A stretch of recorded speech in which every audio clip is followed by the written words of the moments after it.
Apparently, many of you are under the impression that government, especially the president for some weird reason, controls prices.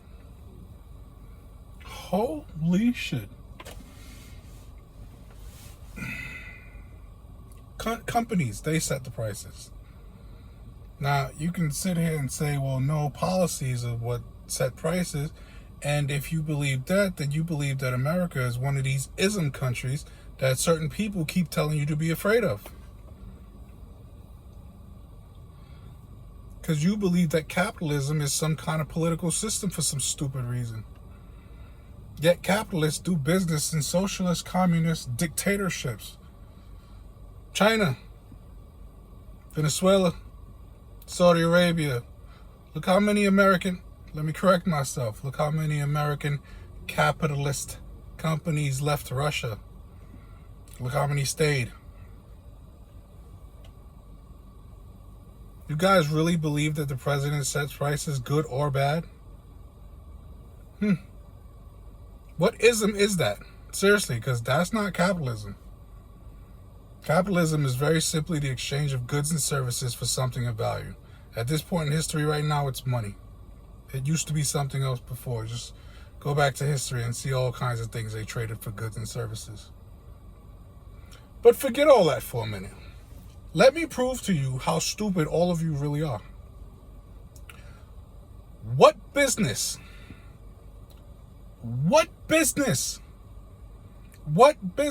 owner, what business-minded person is going to donate money, millions of dollars, to a campaign and a candidate who is going to lower their profits?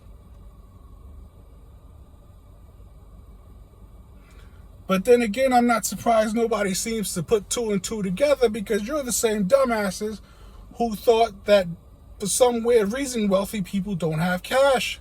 And then they turn around and spend billions of dollars in cash on something that's totally unnecessary. So I really want to know how many of you have been conned into believing this. And I know what they taught in economics class. It's all crap. Supply and demand. You're demanding lower prices. Who's supplying it? There's a joke floating around about Arizona iced tea and how Arizona iced tea kept their prices at 99 cents a can. I remember when I was a kid, it was 99 cents a can. But then when you understand business, you understand how they did that. They don't waste money on big advertising. So you're going to tell me that inflation affected everything except Arizona iced tea?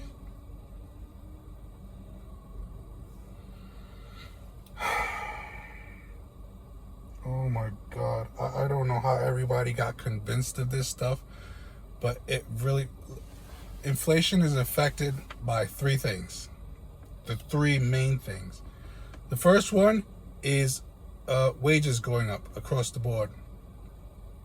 How many of you got raises? And I mean big raises, not $30, $40 extra in your pocket. Second thing is you actually add jobs, because when you add jobs, more cash has to go into the system. I'm going to explain at the end of all of this. And the third thing is rich people hoarding cash. These three things force the government to do one thing. Take a guess. No guesses? Some of you already guessed. Print more money. Now, people will give me the definition of inflation and the devaluing of money. They're different sides of the same coins. They literally go together. You can't have one without the other.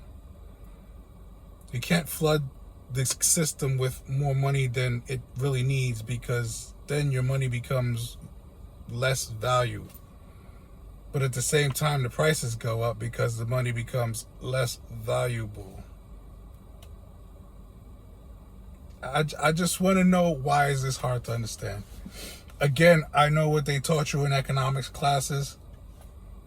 Apparently, a lot of you fell for it, because if you haven't noticed, no one's playing by those definitions.